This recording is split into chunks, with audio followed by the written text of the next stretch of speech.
table.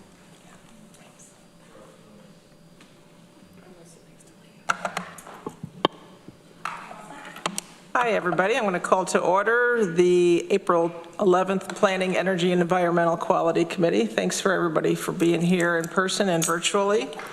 And first, I'm going to see if we have any public comment. Jordan, do we have any? We have one person. Oh, there we go. We have Martha Robertson, a former county legislator, former chair of the legislature here. Hi, Martha. Hello, Andy. Hi, everybody. Hi. Hi. Hi. My 3 minutes ready to go? Sure. And let's see, I'm supposed to, do you have a blue card by chance? You're looking for the rules. The rules, sorry. Not that we're going to have any issue with you, Martha, but Don't break the rules, Martha. I want to just, okay. I did sign on to them when I signed up. Oh, you did? Okay, Yeah. great. All right, we'll say that's good enough then. All right, go ahead, Martha. All right. Thank you so much, Andy, and great to see folks and have a chance to address you for a couple of minutes. I just want to mention that I watched some of your meeting last Tuesday's meeting.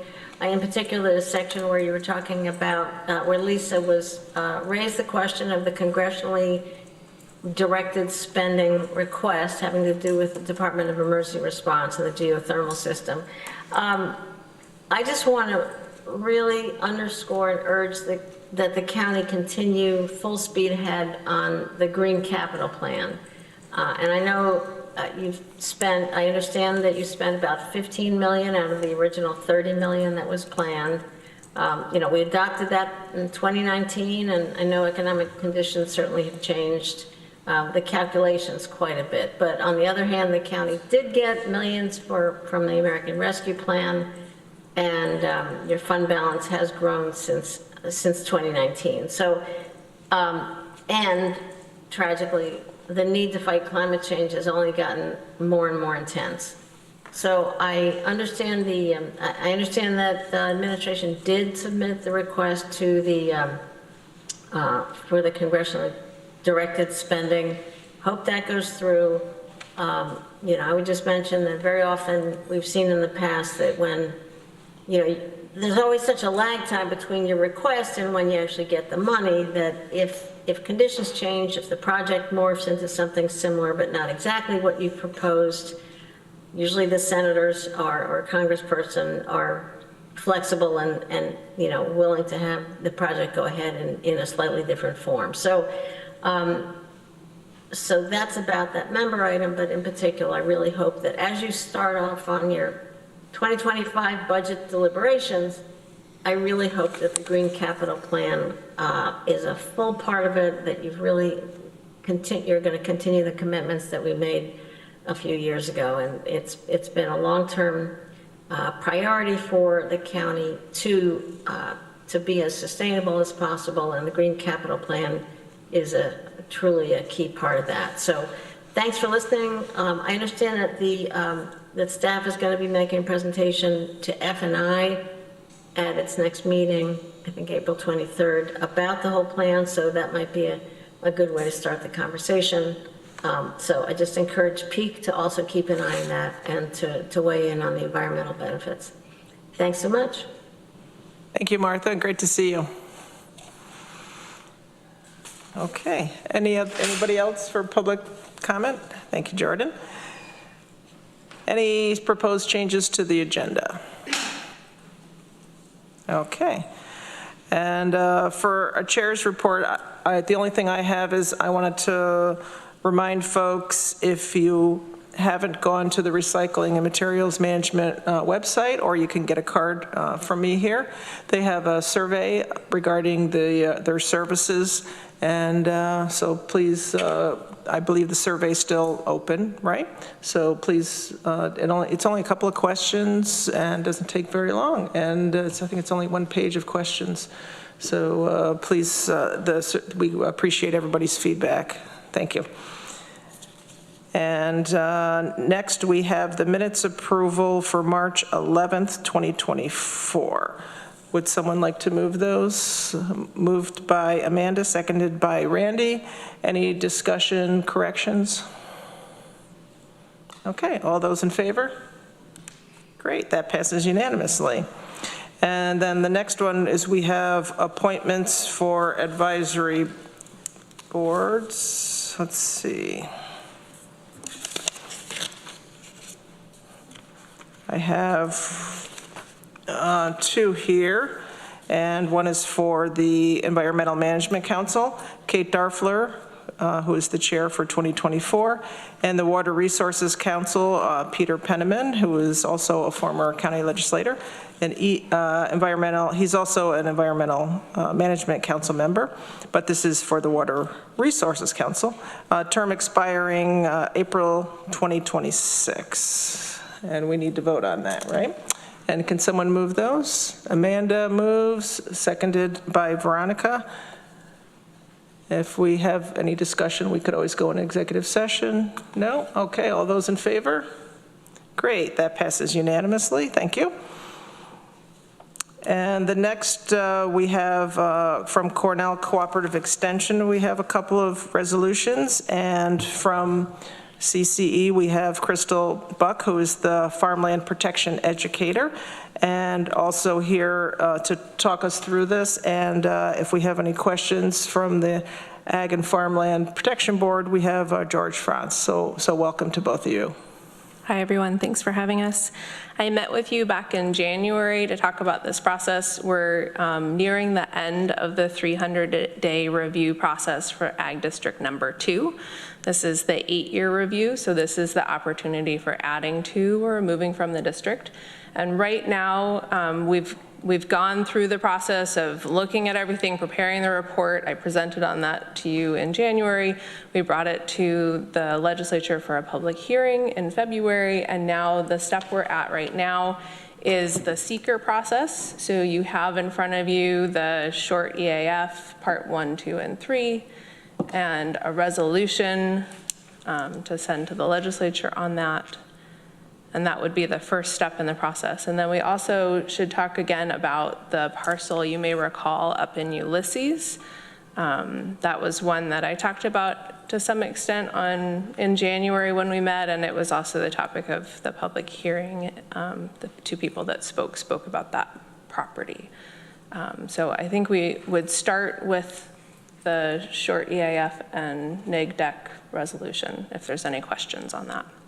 Okay, why don't we get that on the floor? That's a resolution, it's packet page 9, making a negative declaration or negative determination of environmental significance in relation to resolution action on the continuation of and modifications of agricultural district number 2, located on the west side of Cayuga Lake and encompassing the town of Ulysses, Enfield, Newfield, Ithaca, and parts of Danby.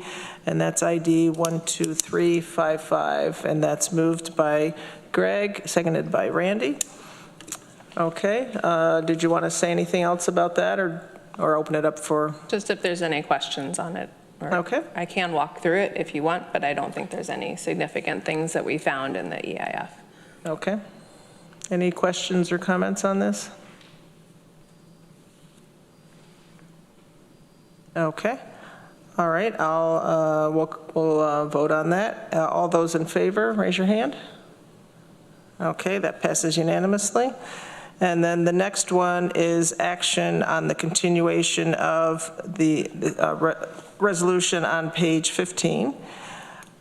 Action on the continuation of the modifications to agricultural district number 2, located on the west side of Cayuga Lake and encompassing the towns of Ulysses, Enfield, Newfield, Ithaca, and parts of Danby. ID 12356. Greg? Oh, I'm sorry, Joanna. So you're putting it on the floor, and Veronica is seconding. Okay. Any discussion, questions? Randy? I'm not sure if it was this resolution or the next one, but there was the one parcel. Can you use your mic? Sorry. There was one parcel in Ulysses that was of question, and we had Pete, and I forgot his last name, came and speak to the legislature expressing their concern for the conservation district, which they have designated that parcel being included in. About 10 years ago, I guess they started that. And so my question on that, and I spoke to him later on, I'm not really clear on what the, turning this into an agricultural district, what, if it's currently in this conservation district, what rights does this person now have with his land that he didn't have before by making an agricultural district? Yeah, I'll turn that to George Franz, who provided you with a memo that detailed some of these issues. Yeah, that's actually About 6 inches from the mic. Thanks, 6 George. inches. Okay, how's this? Good. Okay, yeah, the zoning is not changing on the parcel. It will continue to be conservation zone. And we discussed it at the Ag and Farmland Protection Board meeting. We actually did not have time to go through any sort of formal approval. And I, as a member of the board, have written this letter, memo, really as a expert and citizen, okay? But yeah, there is no change in zoning. However, the issue, in my opinion, is the fact that the agriculture district program provides farmers with protection from what are known as overly burdensome local regulation. And the conservation zoning district, there's 2 particular provisions that I point out, but a maximum building height of, let's see, 32 feet, that is generally considered a burdensome restriction on agricultural operations because many ag buildings are higher, okay? And so what this means under the zoning is that if a farmer were to want to build a higher building, they would have to go and get a zoning variance from the town of Ulysses, okay? And that's part of the burden. But also the maximum footprint of 3,500 square feet is really too small. The town actually has, in its general zoning, actually the town has a maximum limit of 20,000 square feet for any agricultural building outside the CZ district. And that is actually about half the square footage of the modern barns in Tompkins County today. Okay, so the concern here is that the zoning could really hinder any development of this parcel for agricultural use. And it does have fairly decent soils, and it could be anything from a vineyard to an orchard to, cropland. But also, these 2 concerns regarding the zoning being too restrictive for agriculture. I also checked back. I looked through the zoning, and you see on the back page, they have something known as the slope overlay area, where they have added review for most any development within those areas, okay? So I then went to the soil map and found out that this particular parcel, except for the very deep ravine, is not in this slope overlay area. So to me, that means the parcel's not as environmentally sensitive as, let's say, a lot of other parcels in the conservation zone. And then finally, looking at the county's UNA mapping, which is another trigger for additional review, being in a unique natural area, the parcel is not in a unique natural area. So I think, in my opinion, it's safe for this to continue to be an agricultural land. But I think the county should include it in the agricultural district to simply protect any sort of future agricultural operations on it. So. Thank you. Another question I have, has the county ever denied, or the Agricultural Farmland Protection Board denied anybody joining the agricultural district? Has that ever happened? Yes, definitely, yeah. This property, I would say that, so the process is that we first talk to the Ag and Farmland Protection Board about the criteria to use to identify properties for addition or removal. And we go through a review process where we map out those specific properties that meet that criteria. This is one of the properties that met that criteria because it's receiving agricultural assessment, it's adjacent to an existing ag district boundary. And so we brought that to the Ag and Farmland Protection Board. At that point, the precedent is that if the property owner says, no, I don't want to be added to the district, then we wouldn't do that. And if they say, yes, I would like to be added to the district, you identified me as being a candidate that met their criteria and I would like to be added, then the precedent is that that does happen then. This is a little bit of an interesting case because it's the town does not agree with the Ag and Farmland Protection Board. But there have been cases where people have requested to be added to a district and they don't meet the criteria, and the Ag and Farmland Protection Board has said, no, you don't meet the criteria, you're not going to be added to the district. That's helpful. And thank you for the clearer maps and stuff too. Thank you. Yep. George. Thanks. I'm going to say something and then Amanda. So I spoke with some members of the planning board again in the town of Ulysses. Right now I'm leaning towards not voting for it because when they talked about their conservation district and wanting to add that extra layer in there. So is it more burdensome? Yeah, yes, I agree. If we don't add the protections, but for me, looking at the town of Ulysses, designating this, and I know that there was controversy when they added this, this conservation district, but they would like to have that extra layer of those extra steps before, people add bigger buildings or bigger barns, and because it is, they believe, a sensitive area that's closer to the lake and closer to the watershed, or, well, it's within the watershed, but affects the watershed more, is what they're thinking. Amanda? Yeah, thanks for that. A couple of questions. I think I read that it is currently farmed. It's currently harvested for hay. Okay. It's part of the Conservation Reserve Enhancement Program, and that allows for an annual harvest of hay. But that doesn't allow for other things? Right, yes. Okay. And part of the property is, the southern portion of it is also kind of a homesteady farm, like bees and orchard type things. But the main agricultural use is the annual harvest of hay. Okay, and does the person who owns it, do they have intentions to do more or build a large building? No, they do not have intentions. They would very much like to protect this farmland. That's a high priority for them personally.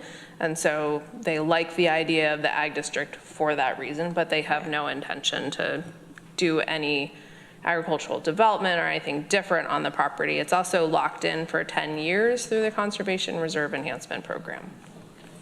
Okay, great. And then my next question is more about the resolution. I'm tending to, I was thinking I wasn't going to vote for this because I feel like the legislature should have a chance to, everyone weigh in on it. But my understanding of this resolution, and correct me if I'm wrong, but is this the whole bigger picture? This is not just about this parcel? Right, correct. Right. Yeah. So yeah, we're bringing it as Ulysses is part of it unless you say otherwise. So the resolution would be for the whole ag district. Right. So, I mean, I agree with all of the other work, and so I would want to see that pass, but I guess maybe at the legislature level, we might want to talk about how we could take it, depending on what folks want to do and think, if there was a motion then to remove this parcel Does that make sense? I'm looking at Annie because she's Yeah, I was just thinking of, as you were saying, what would be the process, and I'm not sure what that is, if we would amend the resolution on the floor, or if we would ask for 2 separate resolutions. Yeah.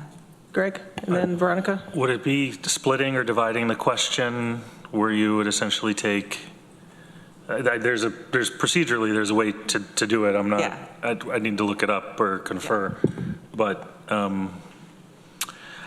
you know, I definitely will support this. I think it's important to protect and preserve farmland as we look at our dependency on foreign food products and the need to create more opportunity for farming, more opportunity for younger individuals to get into farming as viable careers, and we need to be supporting that process. I think overly cumbersome land use restrictions are just what they are, overly cumbersome land use restrictions. And as difficult as it is for farmers in general to survive and operate, putting further restrictions on land just because I really don't hear a strong, compelling reason. There's nobody from the town here today. There's nobody from the planning board here today. I know we've heard from them once before, but it just sounds like they don't want this to be a part of it because they want to have greater control over what goes on there in the future. I think we need to protect farmland. It obviously meets the criteria, so it's not an exception. And haying is farming, right? Keeping bees is farming, homesteading is farming. All of those things alleviate the pressures that we have on our food system.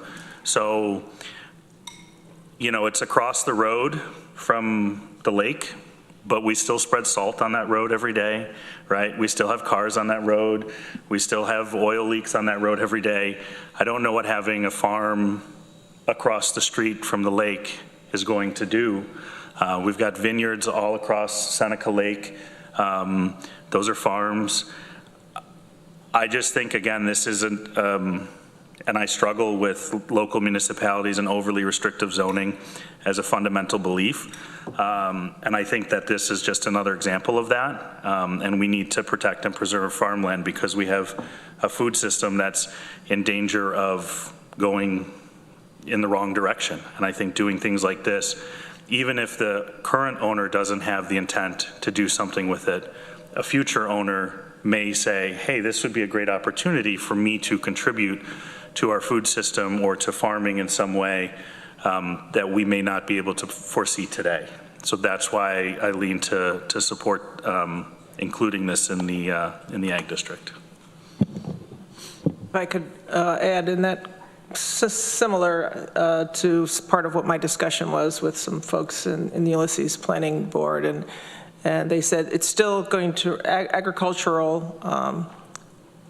agriculture is allowed in the conservation district. So it will continue, they can continue agricultural activities and have farms, but it just won't have the extra protection from the state. And to be able to, as we said, not, so they will still have to go through some hoops because it's a conservation area. Randy? And I'm sorry, Veronica was next. Sorry, Veronica was next. Thank you. I more or less agree with what Greg said. I definitely support, well, the resolution as a whole and as it is, including this parcel. I'm no expert on land use or using of land in any way, but what I've heard is that this has been discussed pretty extensively with a lot of reviewing of maps and uses and whatnot at the Ag and Farmland Protection Board. We've had Crystal presented on it more thoroughly here previously. You've come back, Mr. France, you've written your letter. These maps that you included are helpful, and what I heard from, I mean, correct me if I'm wrong, I can't remember the details of what we heard at the public hearing, but what I've heard from the Ulysses Planning Board was basically like, nothing about what it is about the land itself that should make it not be part of the ag district, but more like we want to have some say through our processes. I recall, correct me if I'm wrong, but I think when Crystal came before, there was a lot of documentation supporting adding this to the ag district, and a note from the town planning board saying we oppose this. And I think you told us that you had asked them, would you like to elaborate on why? And they said no. And like, I guess I don't have a ton of patience for that. I see a lot of like arrows and evidence pointing into like people who know ag protection in general, and then this land specifically, including the landowner, want it to be added to the district for a bunch of reasons why it is suitable to be farmland, why it like coincides with the district, why these protections make sense. And one party saying, we don't want it because we don't. I know I'm oversimplifying, but like, I just don't see a strong argument opposing adding it to the district after all the work that you and others have done. Any other discussion? Randy? Yeah, I'll be supporting this. I just wanted to comment that the Agricultural and Farmland Protection Board discussed this for a good half hour, I think, because had a lot of questions back and forth, and ultimately, unanimously, we decided to propose to add it. So. Okay, ready to vote? All those in favor? Okay, all those against? So that passes 3-2, and it looks like this will be on the legislature meeting May 7th. It won't be on the one next week, but it'll be on May 7th at 5:30. Okay, thank you, everybody, and thank you, Crystal and George, for coming. And next we have the county administrator's report, and from that office we have Norma Jane, Deputy County Administrator. Welcome. Thank you. I really don't have any reports for today except the resolution that I will be happy to explain. Okay, and before we put this on the floor, now we had something similar last month, so can you explain why we have another resolution regarding the soil and water? And then we'll put it on the floor. Sure. So this resolution, we changed the resolution. It's really an accounting function. The previous resolution was providing revenue, a reimbursement for grants. What we've done with this resolution is we've established an actual budgeting, an annual budgeting accounting function to address this change each year. It'll be input into their line item budget annually rather than having to come by resolution every year asking for these funds. Oh, and in addition, while we're talking, so you'll see that it's also more than what was originally requested, and that's because some of the auditing costs come from the finance office, and what we've done is we've transferred those funds directly in so that we have clear and transparent expenses for this department, or for this agency. We've moved those expenses directly into their line item budget along with this $200,000 grant. Okay, expense. So thank you. Why don't we put that on the floor? That's on packet page 19.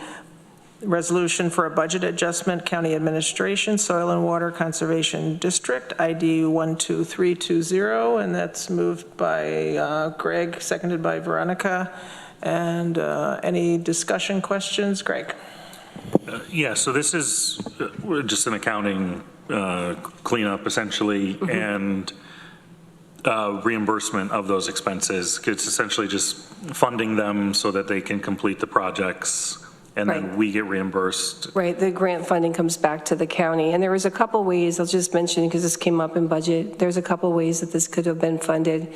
We could provide, the county could choose to fund, just directly provide the agency with $200,000 and be done. We don't have to deal with this back and forth. And that's certainly one way we could do this, but having it directly in the budget annually helps us to kind of monitor. So I leave, their director leaves, the county administrator leaves, and we don't have that record, right? So this just keeps it real nice and clean. We can watch the funding go in and out of that. budget. So And that's the reason for it. Are we typically, is that money typically returned to us in the same fiscal year as when we lend it out? It will be, yes. Yes, I've had a conversation with that division, so they're going to make sure that we get it by December. Got it. So we'll be returned Within the same fiscal year, because fiscal- that's a crossover years is what's really causes the finance office some angst. Mhm. Great. Any other discussion? Okay. Why don't we vote on this one? All those in favor, raise your hand. All right, that passes unanimously. Thank you. And then we'll move on to the Department of Recycling Materials Management. And do you have, we have Leo and Kat, do you have any report before we go into your, well, actually you have a couple of reports, but I guess I'll let you take it away. Okay. Yeah, I think, well, first I'll just mention that we are currently working with the Ithaca wastewater treatment plant on some permits as far as trucking our landfill leachate there for treatment. I don't have an awful lot of information onto it. Norma's kind of assisting me with looking into some of the historical agreements and whatnot to get some background onto it. So I think there'll be more on that next month. I just wanted to give everybody just an FYI that that's going on. Thank you. And there's an information item on capital payment summary, so if there's no questions on that, there's a quarterly commodity revenue update. Did you want to go over that? Yeah, just real quick on the capital payment summary, that's tied to our current ongoing project over there that's really a carryover from 2023. We're doing some work on the tip floor push wall as far as the tipping area at the facility, and then we've got some upgrades going into the locker rooms and bathrooms, but that's primarily it. This is the payment number 1 for these 4 different contracts. And then on average commodity revenue, Kat and I thought that it would be valuable to just maybe report quarterly on these ACRs.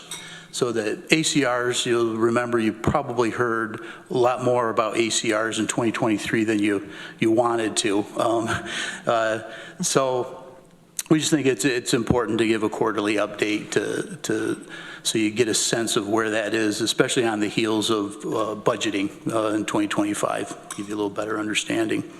So the average commodity revenue is just our single stream materials that everybody puts in their recycling bins and sets out at the curb. Well, when those materials are processed and sorted and sold, they take what everything is sold for, and it boils down to an average commodity revenue price per ton. Let's see. Does this show anywhere? It's in the packet, okay. Back at page 24 and 25. Yep. So maybe if you look at the chart, first of all. 25, page 25. Yep, page 25, sorry. No worries. So just to get a kind of a feel for this year over year, we start out showing what we've budgeted in 2021, 2022, 2023, and of course 2024. The actual ACR per ton in 2021 was $106. That was a good year. That was a year that made it kind of fun to come and report to the committee. 2022, I think I'd probably refer to that as more of an average year, and you can see we were a little closer to budgeting that year. 2023 is kind of a different story. We had budgeted $105 for 2023, and that's really kind of on the heels of maybe, previous 12 months is what we kind of look at when we do our budgeting.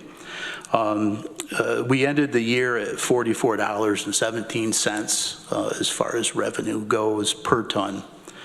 The actual total revenue will give you a sense of the kind of dollars that that we see when the ACRs are good versus when the ACR is poor, and that can boil down to, as you can see, $300,000–400,000 in a given year. So these ACRs are a big driver when it comes to our revenue from sale of materials. The other graph that I have on page 24, that just gives you a sense of a 14-month trend, and it gives you a little bit of an outlook of where we were 14 months ago in January of 2023 at $22 a ton. And you can see kind of the ups and downs in between there and where we stand February of 2024 at $73 a ton. So if there's any good news with looking at this chart, you can see roughly from August of 2023, we've been on an upward trend. And what we've experienced in the past is, there's no crystal ball, but when we see that trending upwards like that, we're usually pretty confident that it sticks around for, upwards of 12 months or so. But it definitely can move. So hopefully that gives you a little bit of a sense. And on the heels of that as well, we budgeted on average $84 a ton in 2024. So we're not quite there yet, but we're out of the gate a little better this year, 2024, than we were in 2023. So. Thanks, Leo. Randy, and then Greg. Yeah, thank you for the information. It is helpful. I assume you track the volume as well? We do. Right. So is that consistent, or is that going up or down, or? Yeah, and that's a good point. So really the two main drivers of what we see with revenue from sale of materials is the volume and the ACR. Our volume stays pretty consistent on an annual basis, but we do see seasonal fluctuations as far as the month to month, but it stays pretty steady, yes. And I had a question. So I see from the graph here that you're probably like 70 something right now, approximately. But you're anticipating it'll. February was 80, 90? $73. 73, and yeah, I mean, again, if we had that crystal ball or we roll the dice, I'm pretty comfortable that it should stick around for 8, 9, 12 months. That's what we've seen in the past. And can you briefly say what's the difference in what's going on out in the community or the world that's making these go up? You might have said that before. Yeah, there's certainly is a few factors. It boils down to, like most commodities, is supply and demand. You'll see months where there's some mills that will close for 2 or 3 weeks for repairs. When that happens, that can create a little more demand, because if mills are shut down, then they're not producing as much material or feedstock. That's primarily it, supply and demand, and economy. Yeah. Okay, Greg? Just to kind of wrap my head around this, and I'm sure we had a discussion that I just need to recall some memory on.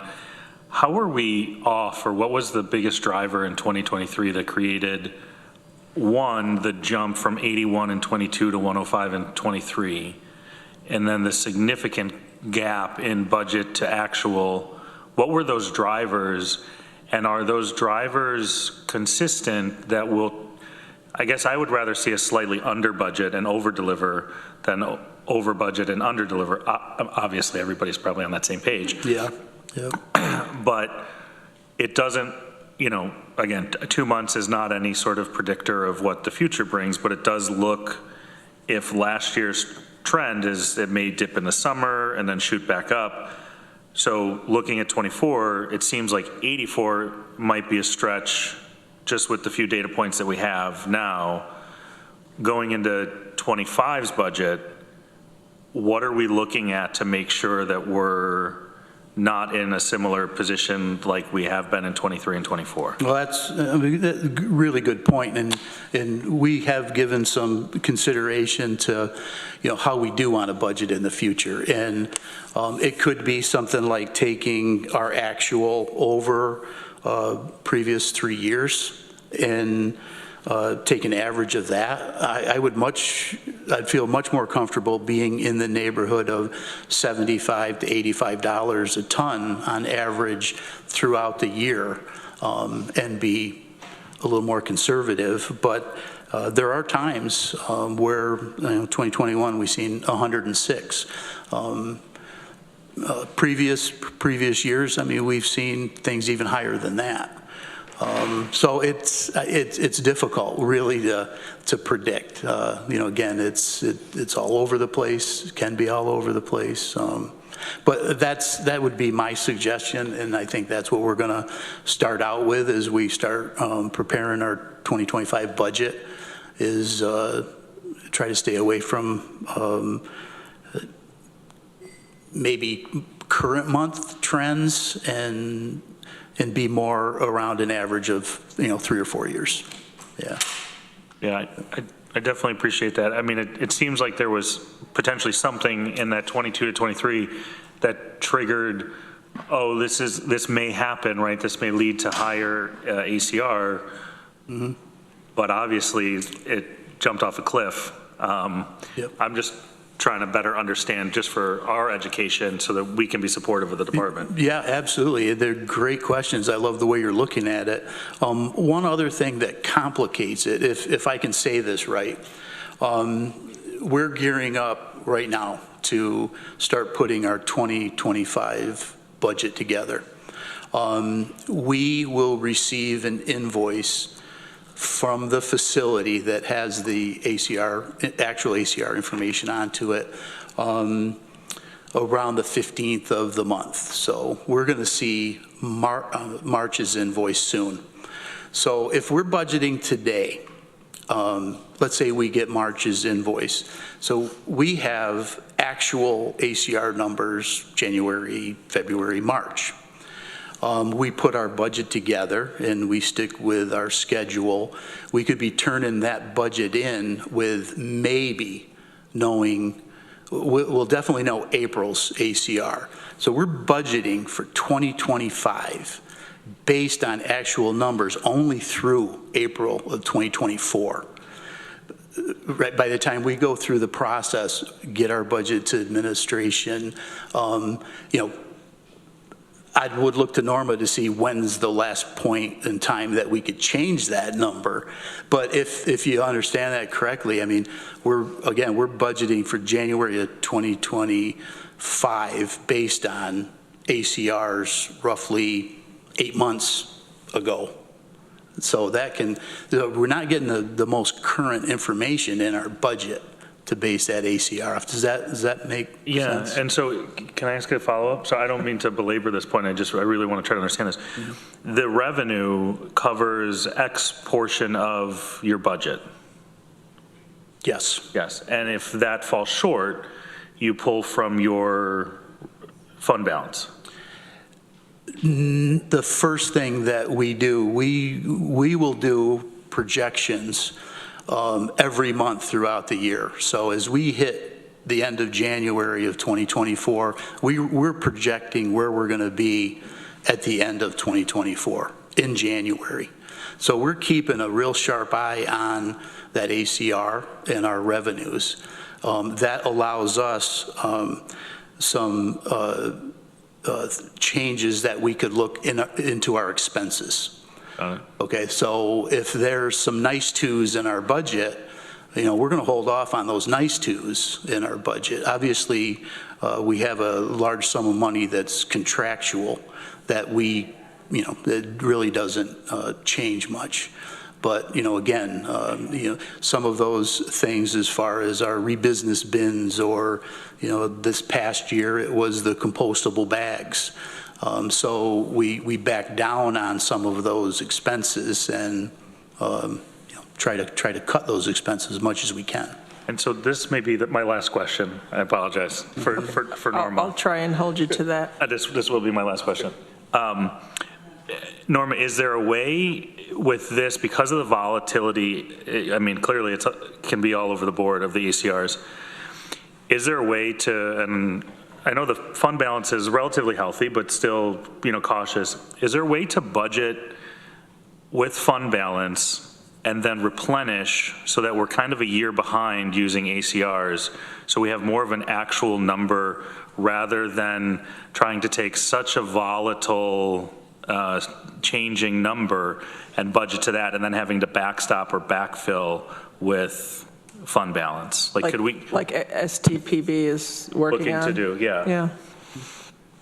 Do that a bit already in your budgeting, but we can work together on that. Yeah, just a thought, because I don't know. Well, it's difficult to use the money in the fund balance, and I know it's, I'll say not favorable, difficult, not allowed, but you can't use the fund balance as a checkbook. For sure.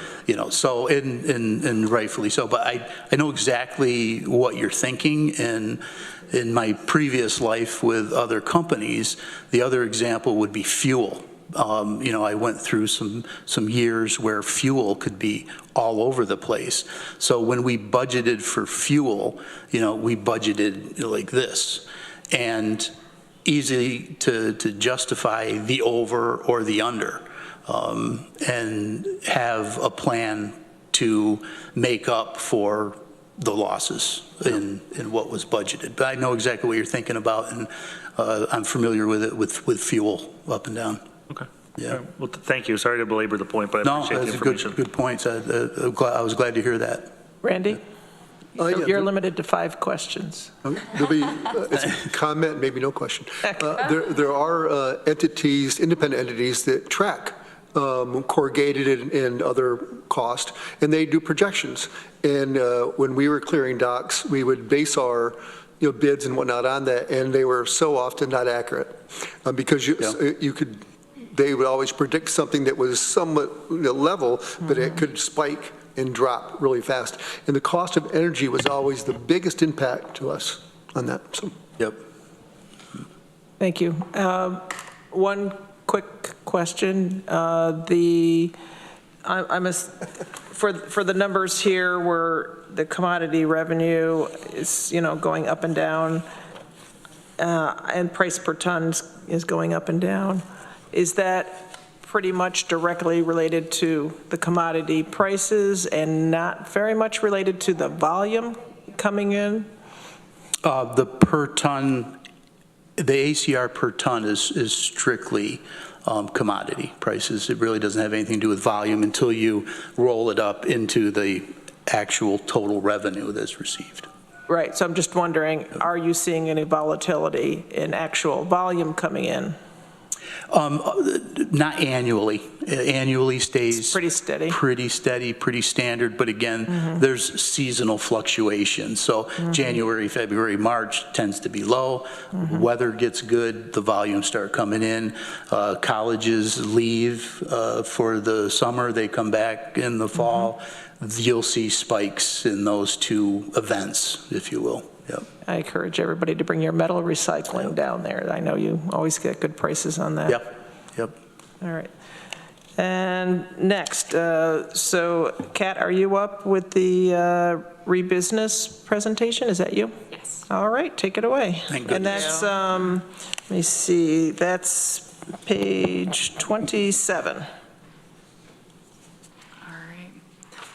So I'm going to present a little bit about our Rebusiness Partners program. This has come up in conversation a couple times recently, so we just wanted to share a little bit more about this longstanding program. We've had this in place since about 2006, and it's a great touch point with local businesses as a way to help them really practice the 4 Rs, support them with their own initiatives, help them with recycling, but then also waste reduction, reuse, and rethinking waste as well. And it also is a great way to provide value for the annual fee contributions. To date, we've supported over 350 entities through waste assessments, working with the initiative.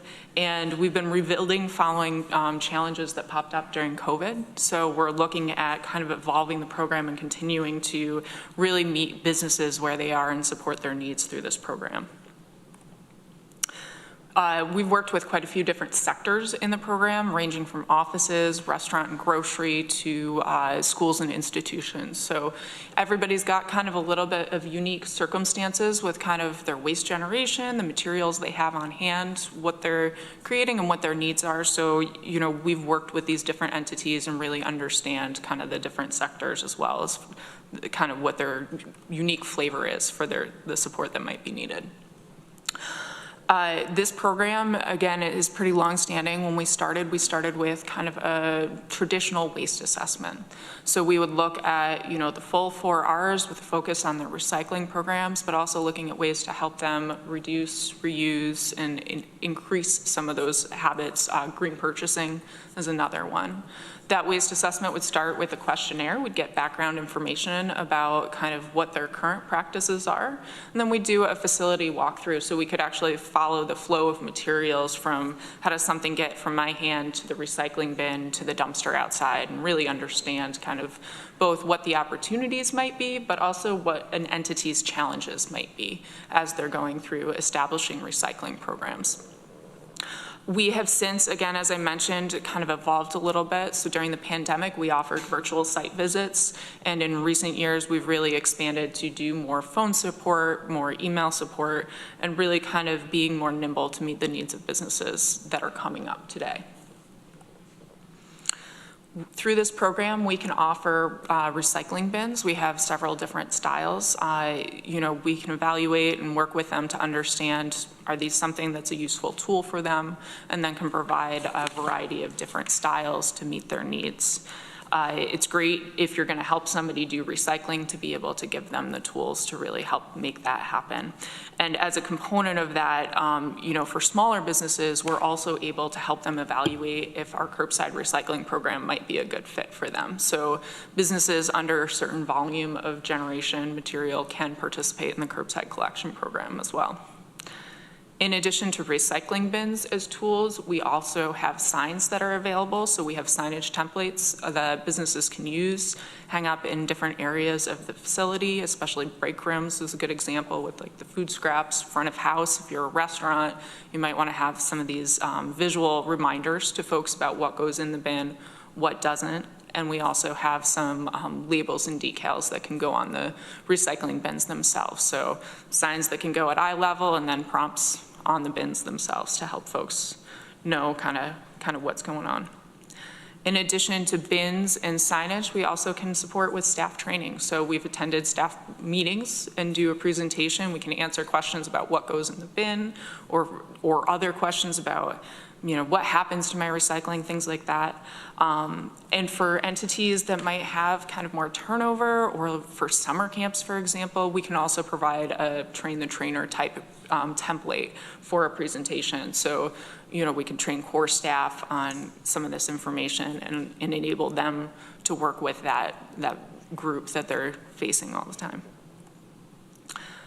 We also like to recognize businesses that have participated for their efforts and highlight what they're doing to help inspire others, but then also to showcase those strong efforts in the community. So that could happen through newsletters, fact sheets, spotlights, etc.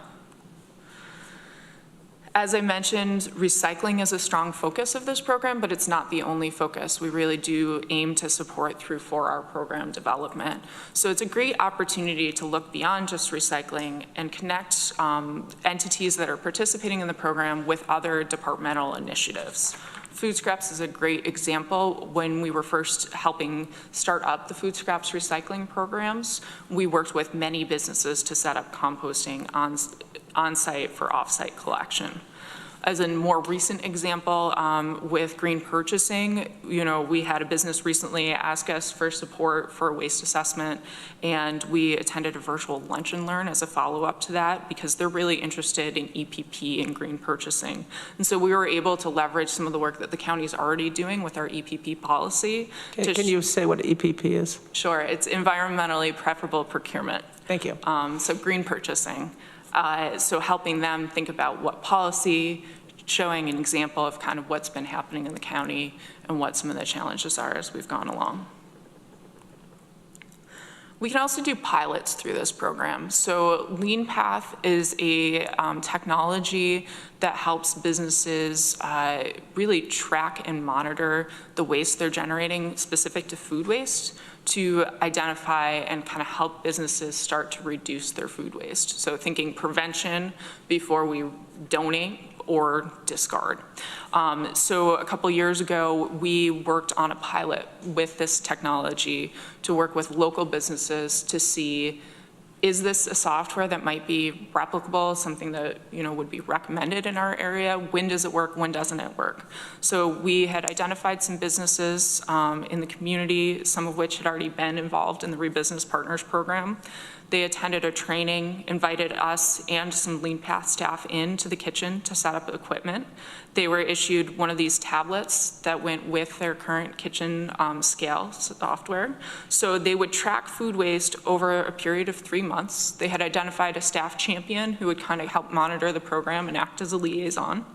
And then they would follow up in check-ins during the pilot period to monitor the data that was collected, share feedback with us, and then at the end of the pilot, they returned the software or the tablets to us. And through this, it really helped us understand some of the challenges. What size and scale business does this system work best in? It works for larger kitchens and places with preset menus or hot bars, but we noticed that for some of the smaller businesses and those with maybe made-to-order items, they're working so close to the margins already that they didn't necessarily see the larger scale value that some of the larger size businesses did. And so this was a great opportunity for us to learn, what would this look like to scale it? What works, what doesn't? What could we take away from this if we're helping develop food waste prevention programs? And is this a type of software that we would recommend to others? So similarly, we've heard interest in reducing disposables from takeout. And we could see that fitting into this program pretty well in a similar way to what we did with LeanPath, where we could start by researching other initiatives and understand what other communities have already done to ask people to opt out or to opt in to disposables on takeout. We would identify interested businesses, and I think the Chamber could be a really great partner for that. We've worked with the Chamber through our Rebusiness Partners program in the past. A lot of times with these, you kind of want to understand what different types of businesses we might be interested to looking at, so variations in scale or other factors. Conduct a site visit so we understand what their setup is on site, what their challenges are, kind of what their system already is and how that might fit with it.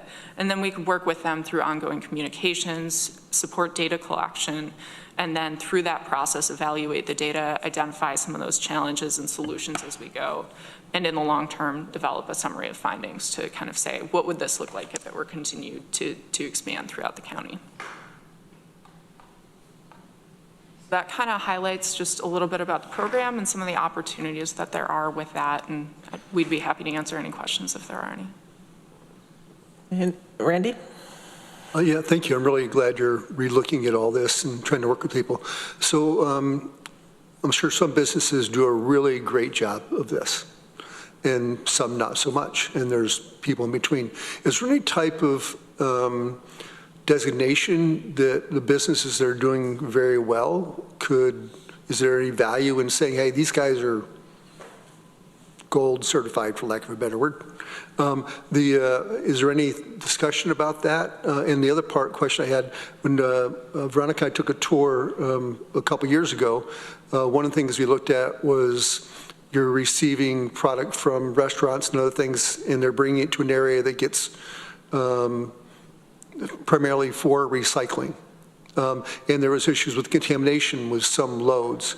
So, and then that's the other question I have, is how you manage that, or is there any way that you have any control over that? Yeah, those are both good questions. So as far as certification, when the program first rolled out, it did have kind of a re-business partner status, and we listed all the re-business partners on the website. We put a decal in the storefront windows. We've since moved away from that just because of the evolution of the program and the amount of time that's passed since we've started, but it's definitely something that we could consider again in the future. I think in the shorter term, one of the things that we've looked to is really how can we highlight the efforts of local businesses that are participating. So if we came across some that are doing, it's some really interesting things that others might want to see, to your point of like the gold standard version or whatever you might call it, we could always kind of showcase them in certain avenues, I think. And so that's the direction that we've thought about, but we could certainly keep that as an option in the future as well. The second question was just about places that might be seeing contamination or some other challenges with kind of the quality of materials that are coming out. And I think that's one of the great things about this program is it's a really nice way to provide support. We don't come in as the recycling police, we're really there to help. And so we want people to be comfortable that we're working with, to know that we're kind of showing up as a way to try and provide solutions rather than kind of bringing the enforcement end of the thing. We're primarily trying to provide support for those who are interested in working with us. Thank you. Said it all. Greg? Yeah, I think these type of programs are great. We have so many expectations that we place on the private sector, and we want them to align with our goals. But I think this is a great example of when, government can be a partner, and we can not be the police, but go and help and educate and get people to see the value in what we already see the value in. So I commend these type of programs and fully support it, and hopefully more people will take advantage and opportunity to work with you all. Veronica? Yeah, a few things. Thank you for coming and explaining this and how things like skipping the disposable containers for takeout and whatnot could fit in. I know that's something we talked about before. I agree with Randy that some sort of certification would be cool. I don't know, maybe now's not the time, but I'd love to hear more about like what that was like when you did do the recognition you described, because I also understand that might be hard to implement. In terms of possible value, like I think about how a business can be a certified living wage employer through the Workers Center, and that, well, even just that phrase, the business being able to say, we're a certified living wage employer, is valuable, I think, in all, like, for people considering working for or doing business with the business, for the business themselves, and for the whole program. But of course, paying a living wage, it's not necessarily easy, but it's simple. It's like a single factor thing, whereas being good at waste reduction and funneling is much more complex. I want to say I appreciate the signs you have and giving them out to businesses. Obviously, I've seen them here, but I've like in the last few weeks been in a couple other cities, and when I've seen signs in other places, like with pictures of like, this goes in this bin and this goes in wherever, that is so helpful because I have no idea what any other places like recycling and composting situations are, and they're all different. I am curious, I guess you talked about the different sectors of businesses you work with, and then by the end I kept thinking about only food-focused things. So, and I guess all of these places, all of these sectors could involve food, but how much of the re-business partnership is around like food waste and food containers, or is there some work you've done that doesn't even have to do with that at all? Yeah, absolutely. We've definitely worked in, the office sector. We worked in the institutional sector as well. So, I think a lot of times food scraps gets a lot of attention, and food waste prevention is a big opportunity. So I think that's why you might have heard a little bit more about that. But certainly, I would say even the starting of the Rebusiness really focused on the office sector. We worked in hospitality, so helping hotels get set up. So really quite a wide variety of different sectors. And everybody has their own unique challenges, to your point. As a business, how's Tompkins County itself doing? So we did waste assessments in all the departments kind of over the past, through the Rebusiness Partners program. So since its inception, we're in the process, we've identified waste reduction reps in all of the county departments so that we kind of have a touch point in each of the facilities. I believe all departments are set up with their recycling, and most of them have a compost setup. So, the great thing about the waste reduction reps is that if there's issues or challenges popping up, they have a point of contact at our department to be able to ask, hey, I had this question, what can we do with this? And vice versa, if we're seeing, somebody says, oh, maybe we need to be thinking about this in a certain particular realm, we have a point of contact that we can also connect with. Thank you. Someone had, I think Greg had mentioned about, the police or, enforcement. And of course, I think I can speak for most of us here that would rather, do the carrot and encouragement. So we had talked as far as, restaurants and the disposable utensils and the condiment packs, things like that they give you. And I appreciate you having meetings with us and with Zero Waste. Would you like to tell us how you perceive like the efforts for Zero Waste to intersect and how you folks can work together? I know it's still in the early stages, but I'm wondering if you have any suggestions for that or ideas. Well, go ahead. Yeah. I think that's the piece where as we're rolling out the program, we're going to need to get a better feel for and understand kind of what that looks like and what that might be. Certainly research needs to be conducted to understand what these initiatives look like elsewhere. Mm-hmm. What else? Yeah, the program, the initiative is great. I mean, it fits right into what we do, what we have for plans with the draft solid waste management plan. So it's a fit. I mean, there's no question about it. But to Kat's point, I think the time that we will spend with some businesses and really understand the benefits, and if there's difficulties, we'll just get a good understanding of that, and we'll be able to report that back. Yep. Okay, great. I know we had talked before about doing a local law to restrict food vendors from just handing out without the consumer requesting first, but just to hand out utensils and condiments. So we've had some meetings, with Zero Waste who came to us about that. And so we're in communication, a couple of us, Veronica and I mainly have had meetings with them and with you folks at Recycling. So we're continuing the conversations. It wasn't quite as easy as we thought maybe at first of, we'll just do a local law, but you need to do all these other steps, we're learning in between. So thank you. And while this is going on too, just let you know, Zero Waste is going out there and talking to businesses, food businesses, and they have a sticker that they give them, but they're trying to do their education and their requests to businesses. What I'm hearing so far is they're running more into issues with the bigger businesses, like you'll say, your fast food chain or your bigger grocery stores and things like that. But we'll keep folks updated on that. Thank you. Anything else on that part? Okay. And the next, we have a resolution. It's on packet page 33.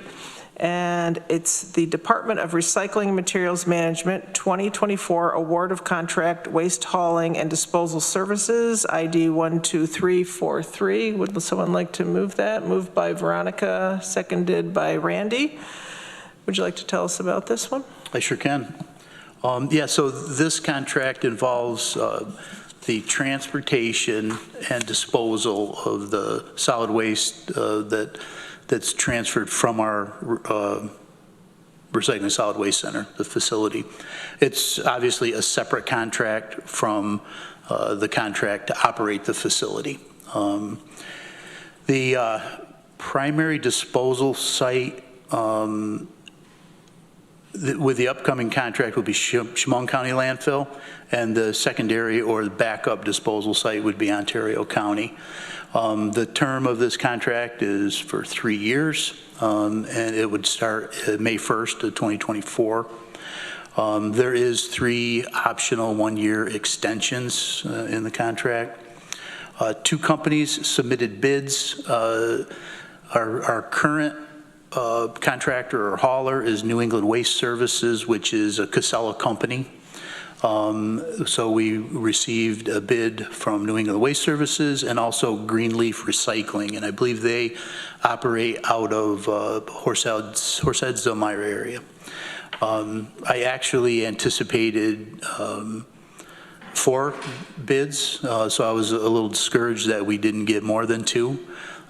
We had a company from Syracuse that did a site visit to the facility. It was called Rosselli Enterprises, and the previous hauler or holder of that contract was We Care out of Jordan.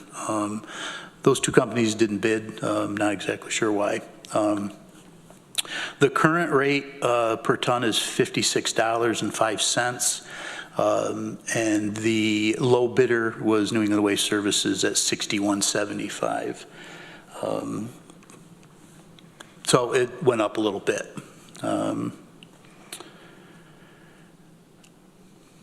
Yeah, 8 months of 2024 will be affected by that increase. And I'm projecting 2024 budget impact of around $55,000 due to the increase. Okay.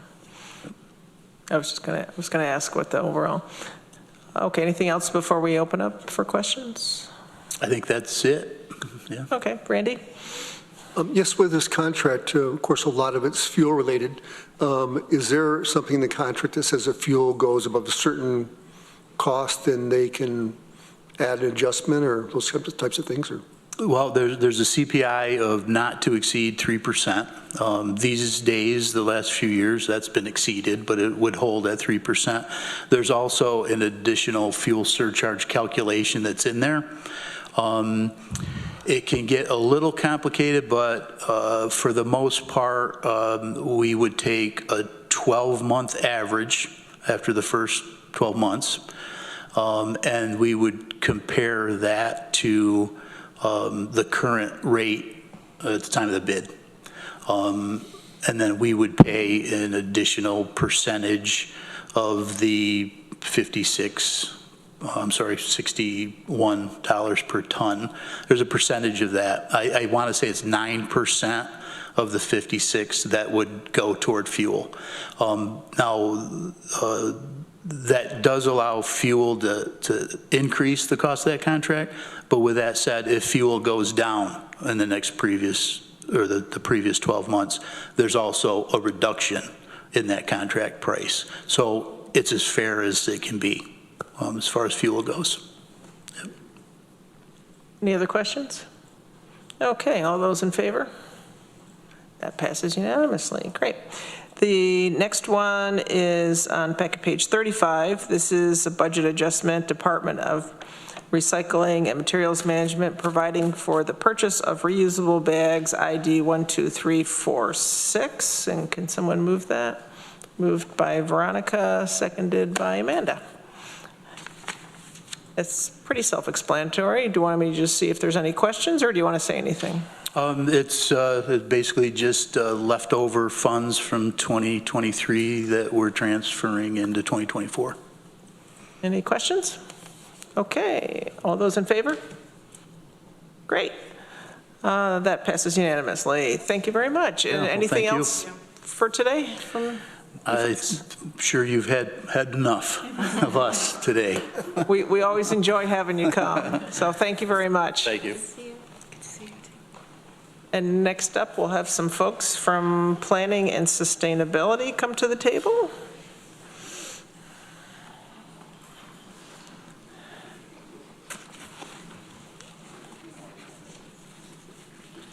Hello there. Hello. Hello, hello. We have Katie, Darby, and Terry. You don't need me. Terry, your wife helped me out the other day, get some caffeine up at Ithaca College, so I appreciate that. She told me she saw you, yeah. So Katie, do you have a report first, or how would you like to start things? Yeah, I do have a report, and I just wanted to start off with a segue from the Re-Business Partners Program, because I was going to give a quick report on the Business Energy Advisors Program, which kind of took inspiration from the Re-Business Partnership Program. So thank you for all the work that our partners do at Recycling and Materials Management. The BEA program has been going on since 2018, I don't know, something like that. But it went through some kind of slow years with the pandemic, not surprisingly, and our staff person charged with that, Haley Delisle, has been working hard to get the word out last year to try to let people know that this is happening still, and we're assisting businesses in the early stages of their construction and remodeling so that we can help them make good business decisions that also could reduce their energy use. And she has seen some success. So the first quarter of the year, we have 5 projects currently active in the pipeline, 2 municipalities, 2 local businesses, and 1 large multifamily developer. She's also had some conversations with others who are interested in the program. So it's nice to see it's reinvigorating, so that's great. And we are probably going to be looking to apply again for Park Foundation funding, because you may recall that county funds can't go to this program because it would be gifting to the businesses. So we seek outside money for that. Let's see. We've also been working, I wanted to let you know about this electric vehicle charging station request for proposals. Again, Haley and, Haley really led this one too.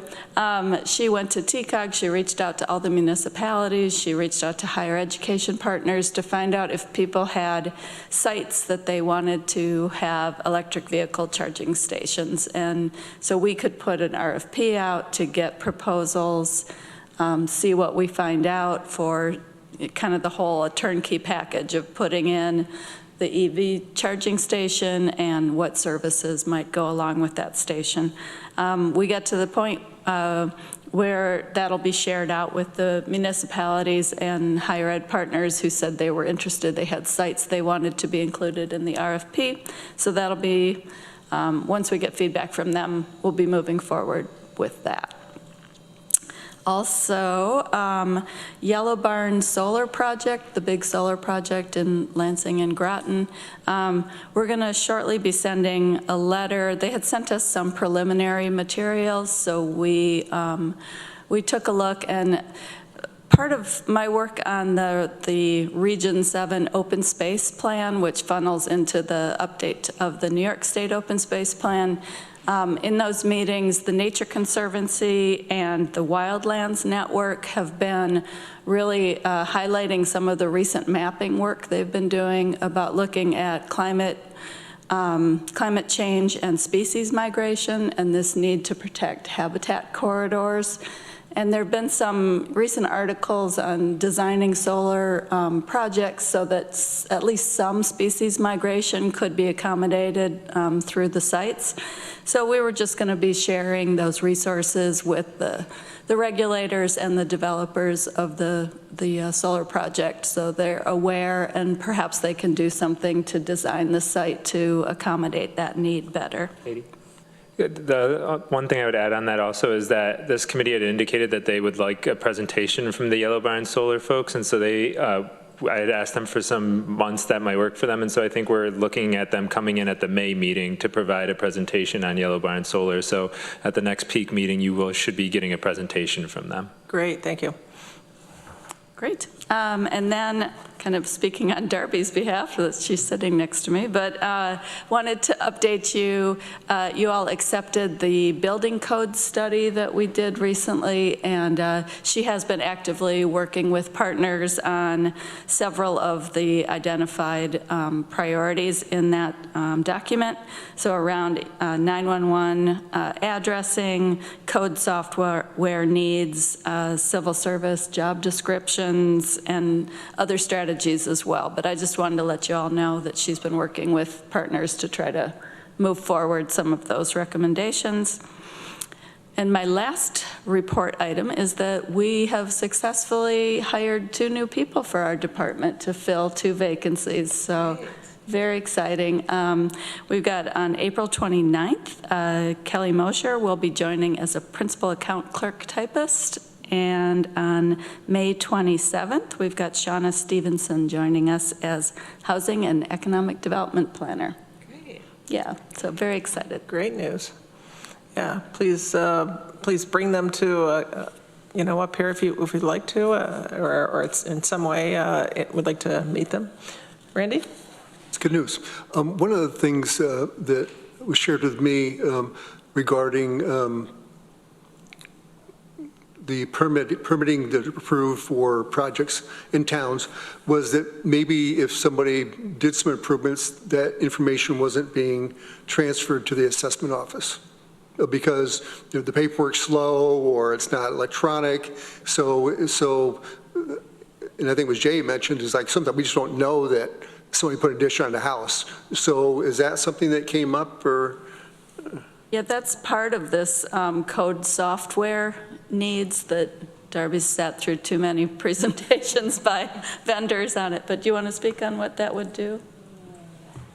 Well, it's a tricky subject, having been at the county and working for a municipality, because the municipalities are required to share their building permit information in a timely manner. So that's an issue if they're not. But what I have learned, the very expensive software that some of the municipalities are using, there is a very streamlined way that happens. And so I think some of the more cost-effective ones for some of the smaller municipalities, we haven't figured that out yet. If it would be like, oh yeah, Jay can just go right into the software and pull that information down. But so that's part of the questions that we're asking when we've had some demonstrations, and we'll do some more. And that's an important one to know about, is how easy is that information transfer. Thank you. Great. Any other? Were you done with your report, Katie? Yep. Okay, any other questions? Okay.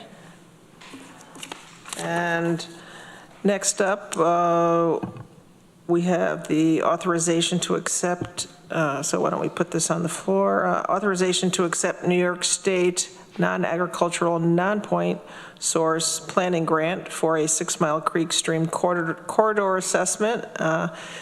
Easy for me to say, packet page 38. And would someone like to move that? Oh, hands went up at the same time. Amanda, seconded by Veronica. It's hard to say there. Then would you like, who's gonna talk about this? Darby? Yeah, this is a continuation of some work that came out of the city of Ithaca's drinking source water protection plan, AKA the DWSP2. Oh, another one that's easy to say. That's a good one. And so the New York State Department of Environmental Conservation has had this grant funding program called the Non-Agricultural Non-Point Source Planning Grants, and they have about a dozen topic areas that you can do these planning grants, and one is for a comprehensive stream corridor assessment. So that's one particular category. You can get up to $75,000. So working with the city of Ithaca and actually a consultant that they had, we put in an application last year. And the idea is, I mean, we'll end up putting out an RFP for the work, but it's to look at areas for opportunities for improving stream bank stability, reducing erosion, places to store and capture stormwater. So kind of looking in the headwaters to reduce downstream flooding. So I think it's a new program, but they have a very specific criteria and outline of what needs to be in the report. And so we're kind of looking forward to moving this along. It's an area that has been identified for just like erosion issues, but then also the stormwater flooding component will be important to see where we can make some progress there. Well, congratulations on getting the grant to do that. Only if you approve this. Getting offered the grant. I correct myself. Any other questions or discussions before we vote on this? Okay, all those in favor? That passes, so you have the grant. So congratulations. That's to go to the legislature, but yeah, close, good. And anything else, Darby? Randy? I've got a question if you might have an answer for. Cornell Crop Extension owns property on Lower Creek Road. It's where the 4-H camp is. Okay. And we get a tour of it. And the area that's utilized most is this embankment that goes down to a creek, and it floods. And they've got a pavilion down there, another building down there. And so is there any solution for them to look at that? They want to use that area. It's the most used area for that camp. It's kind of a unique area. It's kind of like a big ditch, I guess, for lack of a better word. So I'm just curious if there's anything out there that could help them stabilize that creek and clean it up. Yes, probably there is. I haven't been to this site. I'll find out. Yeah, there are stream stabilization projects. I don't know. I mean, that might be a good thing to connect with Soil and Water Conservation District. Yeah, I was thinking that. Yeah, to see if there are probably some funding opportunities there. Okay, well, thanks. Yep. Okay. Next, we have a resolution, and Terry's going to speak to this.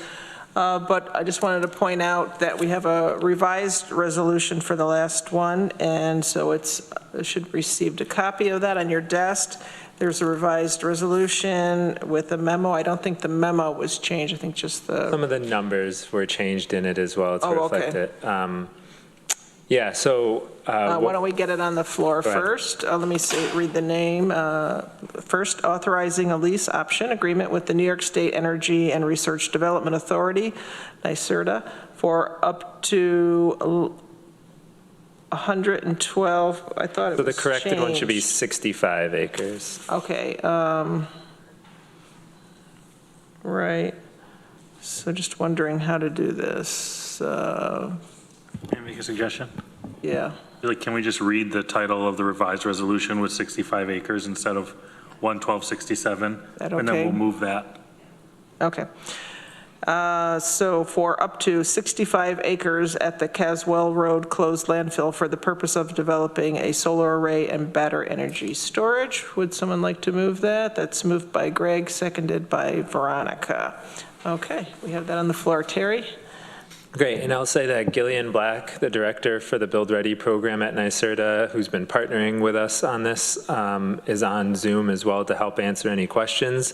The background on this is that we've been working with NYSERDA for basically the past 2 years to look at our closed landfill on Caswell Road to develop a battery energy storage and solar array system. They've done a lot of preliminary development. The county entered into a memorandum of understanding for a feasibility study with NYSERDA, I think at the tail end of 2022. And then through 2023, NYSERDA has been doing a lot of due diligence. They did a wetland delineation, a whole mess of different studies. And what's basically come back is that this is a really good site to do a solar array and battery storage, and they've put together a plan for what that could look like. It's gone to the New York Independent System Operator, the NISO, for an interconnection study, which will show how much it'll cost to interconnect to the grid. And right now, they're starting to take it through the planning process or the permitting process at the Dryden Planning and Town Board. So in Dryden, it's going to have to be approved by the town, but the town board looks to the planning board for advice. And so we've had a preliminary meeting with the Dryden Planning Board a couple weeks ago, and it'll be going to the town board next Thursday on the 18th. On our end, where the county's at in this process is we've just been offered a lease option agreement from NYSERDA, which would basically, if it's enacted, allow them to lease up to 65 acres, which is the area where the solar array and battery energy storage would go. And that's coming at a cost of about $1,700 per acre. So if all 65 acres were to be leased, it would be up to $110,500 per year. And over 20 years, that would be a little over $2,200,000. So a fairly good amount of money coming to the county for leasing that land. This lease option agreement has been vetted by our county attorney as well as our compliance officer. And so we're putting it out there for all of you to see if you approve it or not. Thank you. Any questions? I had one. So $1,700 per acre per, did you say? Per year. Per year. I'm wondering, would it make sense to have that in here? It just says the lease at a rate of $1,700.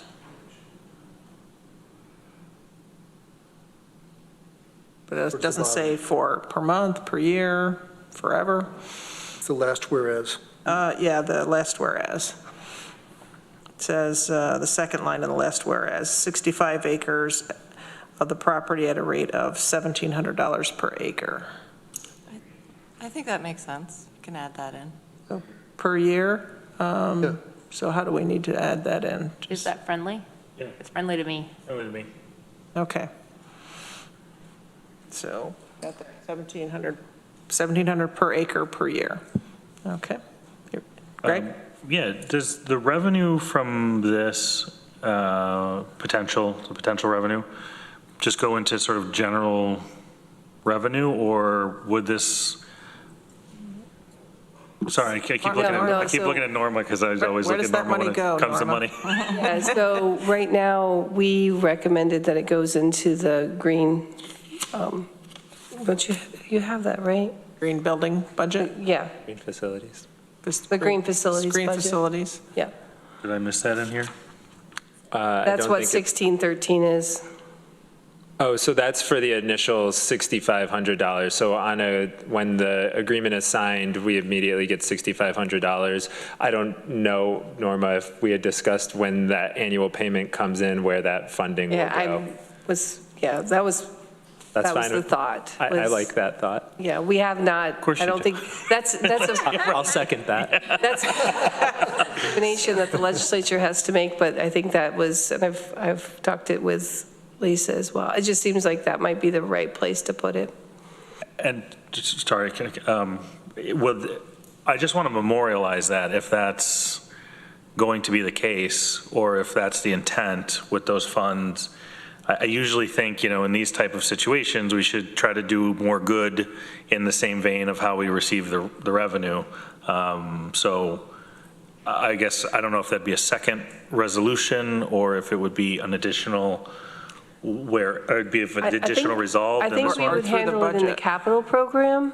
Okay. So, I mean, if you need to memorialize it in this resolution, I suppose that would be another whereas, but I think that it would need to be, and Terry's the one who prepares those particular capital forms, so we would probably start there and then have that negotiation during the capital program conversation. Katie? I would very much support putting it in the resolution, because I think that capital programs can get kind of messy in how they're put together, and it could get lost. And I think if you had it in the resolution, then it would be very clear what the intent of the legislature was. Randy? For one of the landfills out in West Danby, we have a cost for leachate. Is there a cost for leachate from the one in Caswell? So Yeah. it seems to me it's an expense, and it should be applied to that to cover that expense. So, because it's directly related to it, just seems my thought. So, I'm not sure if that's how much it is, but I know we have a contract for that. Yeah, and unfortunately, Leo and Kat have left. They'd be the ones that could be able to answer how much the cost from Caswell for the leachate removal is each year, or Nate Bates, but we can find that out from them. If you, just to add to that, so that would go into, that's an enterprise fund, so that would be, yeah, just a different way of looking. It would no longer be a general fund payment. It would go into an enterprise fund. But yeah, we can definitely talk to them about it. So what do you folks think? Greg and then Randy? No. Or vice versa? So I hear Randy's comment, and it's a valid one. Part of me also recognizes that landfill cost is kind of a sunk cost when we close the landfill, like we're always going to have to do it. But I think the thing that we struggle to find at times is money for additional green projects, green building projects, green initiatives, those type of things. And if we can help boost that along in some way, I think there's value to doing that. I would not be opposed to adding that to the resolution unless there's a very clear objection for some reason not to. And I would look to somebody to provide me that objection. You would like to what? I was unclear what you were saying. I would like to add resolved, maybe it be finally resolved that the revenue, any revenue generated from the development of a solar array and battery storage at the Caswell Road landfill be put into the, Katie, help me with the title? Green capital. Green facilities. Green Facilities Capital Program. And is there an account number that we should put with that? It's the same one that's on here.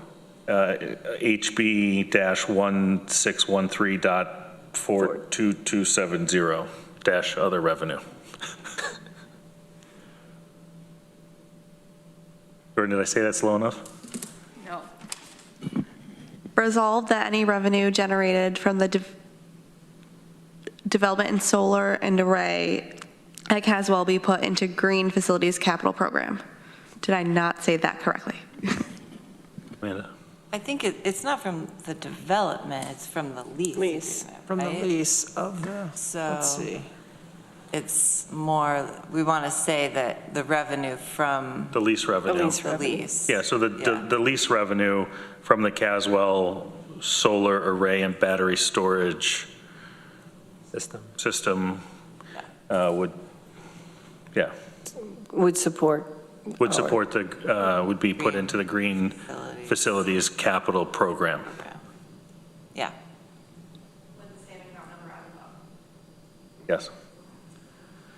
Yeah, and then if that's, Do we have a second that's or? friendly, we can, I'll second that.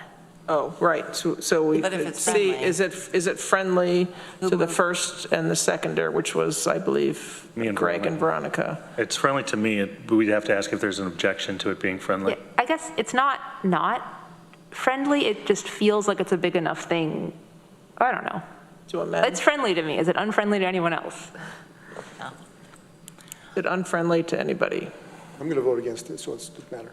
So why don't we do it as an amendment? If that's You're going to vote okay? against the resolution? Okay. So well, then it's, With that amendment.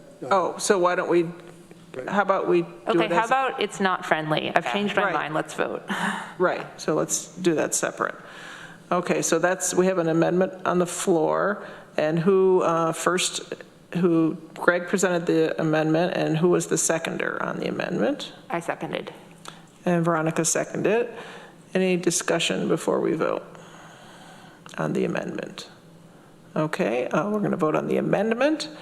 All those in favor, raise your hands. That's 4 against, so that passes 4-1. You got that? Okay, now back to the main resolution. Any further discussion on the main resolution? Randy? So I just got semantics here. So the Sure. new resolution has this amendment in it. Right. Okay. Go ahead, Amanda. I would just say that when we talk about this at the full legislature, that you point out what we just did and adding that in, so folks are aware of what our intention was. Is this one, maybe Katrina's here, is this going to be on the next week legislature agenda or in May? Tuesday night. So this is going to be on Tuesday night. So we'll need to make sure the changes, then they'll have a revised one on their desk that will incorporate these changes. Okay. I know for the green facilities, if I recall correctly, that last we heard, not last we heard, but a couple years ago, it was brought to our attention that the costs had doubled and that we could do half of what we needed to do. And so we're poised to be way behind on our lowering of our greenhouse gas emissions and greening of our facilities. So as far as that aspect, I know we already put that part in there, but as before we vote on that main resolution, I just wanted to say that I really like the idea of trying to figure out we're getting money because we're allowing the state to build solar and green energy on our landfill. So I like the idea, so I appreciate that being brought up to put the money towards there. Okay, anything else before we vote on the main resolution? All those in favor? All those opposed? Okay, that passes 4-1. Thank you, everybody. Let's see. I have a question. Sure, Randy. So Terry, when the presentation was made to us last year, I think, about the Caswell solar program, there was discussion about how the process works now. And so if this is all set up and NYSERD has done all this work, do they then put it out to bid, so to speak, to anybody who wants to bid on the project itself? And I see Gillian's just popped up, so maybe Gillian, I'll let you answer that question. Hi, thank you for having me. I have 2 clarifications real quick, if you don't mind. One, the main term of the lease is 20 years, and there are 3 5-year extensions. So it's effectively a 35-year lease, and it's $1,700 per acre per annum at a 2% escalator. So right, I think that's an important thing to note. So you can take the net present value of that and figure out what the year 0 cash flow is, or your annuals.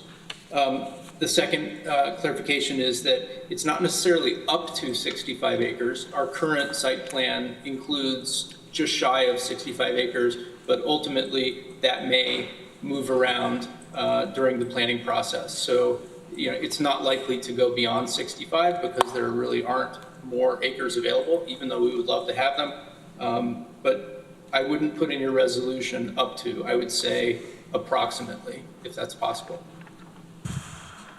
But I guess, Gillian, if it's not going to go above 65, up to would include. Not likely to. Not but likely what if it to. does? What if it's 65.1? Yeah, maybe I'm splitting hairs, but sorry. Okay. All right, sorry. I will be quiet about that. As for the process, so as Terry mentioned, we've conducted multiple studies. We've put together a site plan. We've initiated the permitting process with the town of Dryden. We've been in coordination with the town of Groton.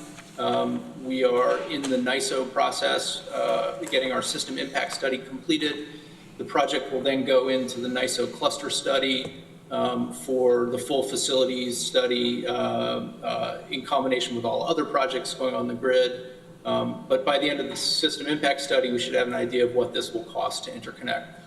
During this process with NYSO and following the hopeful approval from Dryden, we will package this project along with likely a few other projects that we are developing into a competitive solicitation, whereby we go out to the private sector, to independent power producers, and we solicit their response to bid on the project.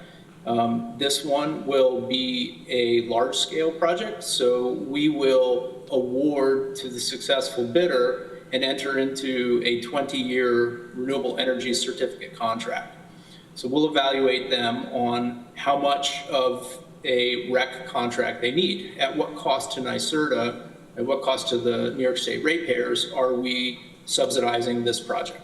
So we evaluate them on cost, and we also evaluate the bidders on qualifications, experience, construction plan, financing plan, project schedule, decommissioning plan, et cetera. And that process typically takes about 8 months. Our hope is to put this out to auction before the end of this calendar year. And so 8 months into 25 is hopefully when we will be awarding the project.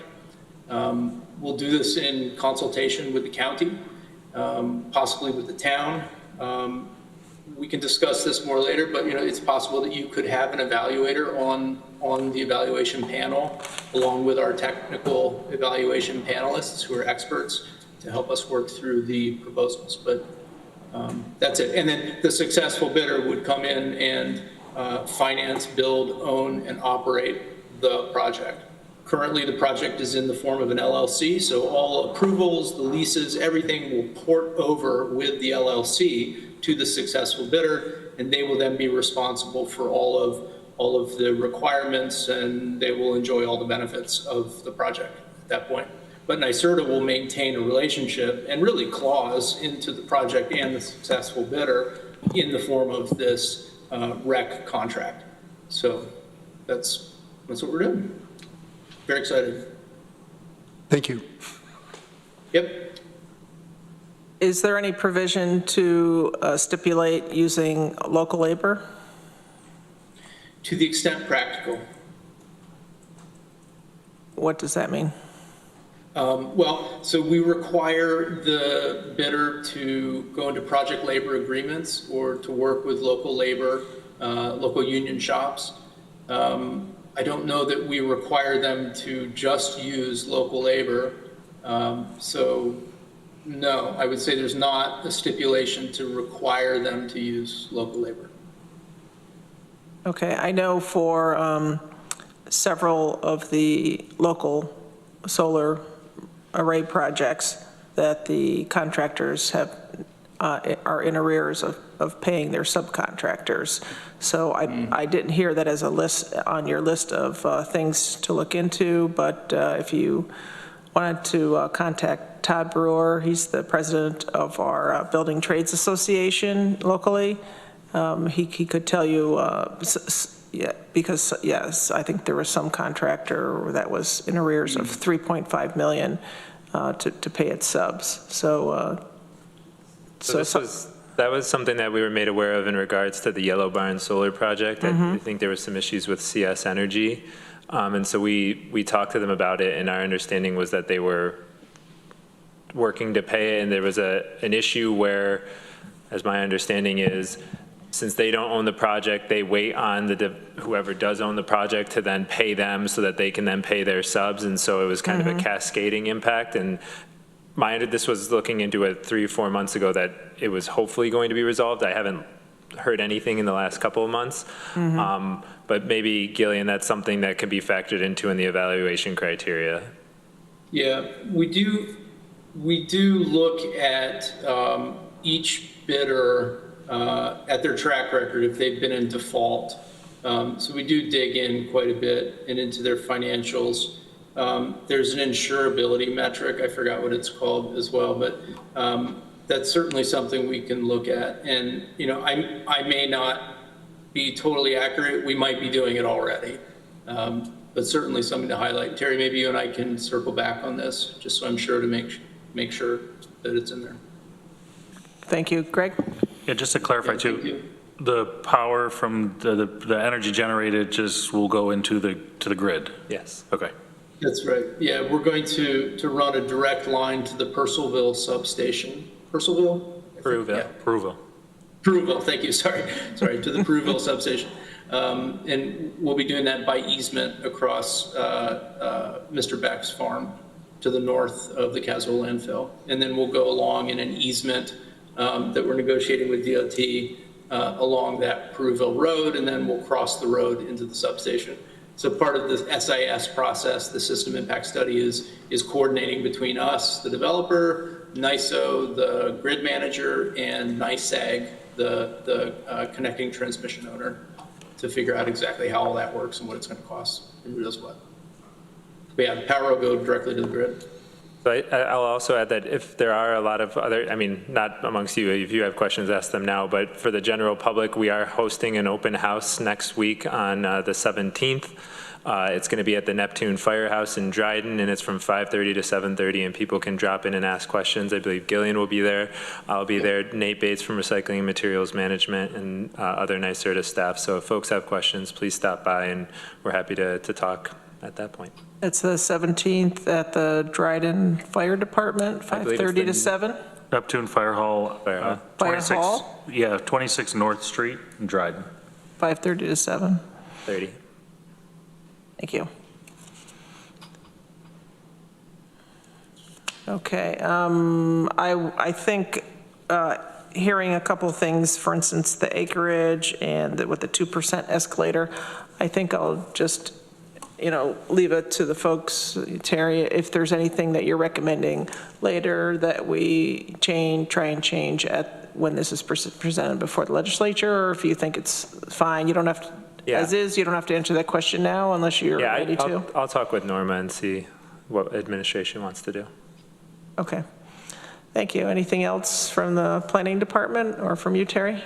The only other thing I would add is, so this is our furthest along project with the Build Ready team. We are also doing another project with the airport, but we'll be giving a little bit of an update of that at the F&I committee next Thursday, as well as talking about green facilities. So because it's going through the airport that reports, or because it's at the airport which reports to the F&I committee, we're taking that Build Ready project through that specific committee and not this one, but just wanted to make you all aware of that as well. Okay, and that's the F&I on the 23rd they meet at 9? I believe it's on the 18th. Oh, on the 18th, okay. And Annie, I would just add, I just wanted to publicly give thanks to the Build Ready team and Gillian and his crew. They've really got a great professional group of people to lead this effort. It gives me some confidence that what they're going to be building and letting out is going to be a solid product, and as he said, they have teeth into the future, so that's a really helpful component as well. So thank you, Gillian. Thank you. And you guys have been great working with up and down throughout the county and the town of Dryden. It's been wonderful. I will say one last thing. We are wrapping up our evaluation of our first 12 megawatt project on an old iron mine up in the Adirondacks, and for our next RFP, we'll be taking all of our lessons learned and putting it into streamlining and fixing anything that didn't quite work, or figuring out how to make it work even better. So this one will be even better than the one we're running now. Great, thank you, and glad to help in any way to help NYSERDA green their energy. Terry, so that was so the 18th, right? I checked on that. F&I is the 18th. If encourage any folks from this committee so that they don't have to do multiple presentations, since they'll be talking about green facilities. That's the 18th at 9 a.m.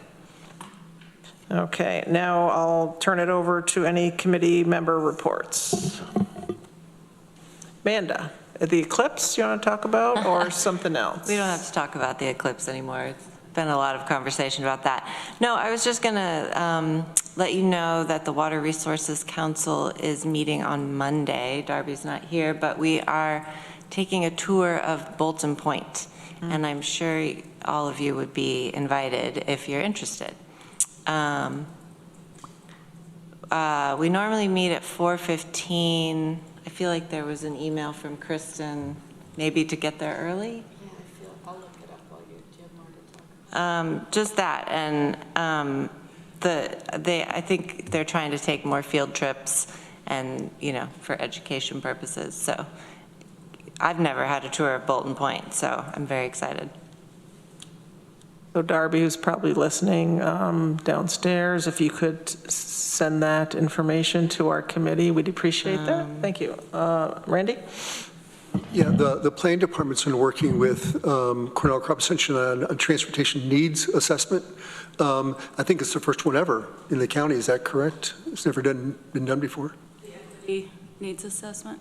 Yeah, the transportation needs assessment. Yeah, I think so. Yeah, so that's going to be, and it was discussed on which committee that should report to, and it was decided that facilities, so that's going to be presented by Cornell Crop Extension and Frank at that next meeting on the 18th.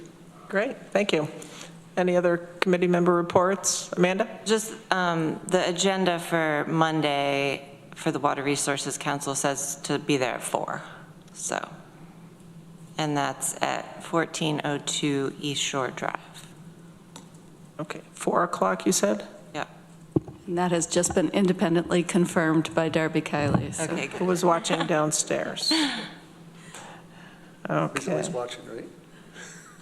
I'm just checking when our next meeting is in May. So our next meeting of this committee is May 13th at back to 10 a.m. on a Monday. So if we don't have anything else, so we'll adjourn. And thank you, everybody. Appreciate it. Thank you. Thank you.